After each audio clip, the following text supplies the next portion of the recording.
কি আছে গো? ঝালমুড়ি বানাও তো। কত করে? 20 টাকা।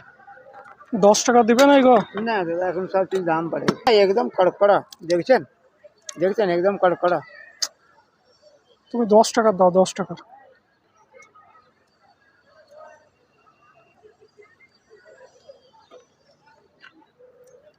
এই খেয়ে এলাম। না ভালো থাকবেন তো, পয়সা লাগবে না। না না, তুমি 10 টাকা দাও। আমি ভাত খেয়ে এলাম না, এখনই এখনই খেলাম। তোমাকে দেখে মনে হইলো কিনি খাই একটু, তার জন্যে। मुझे आगे निकला है, उससे क्या हुआ? मुझे लड़ा। তোমাকে দেখেই আমার খেতে মন হয়ে গেল। ठीक है।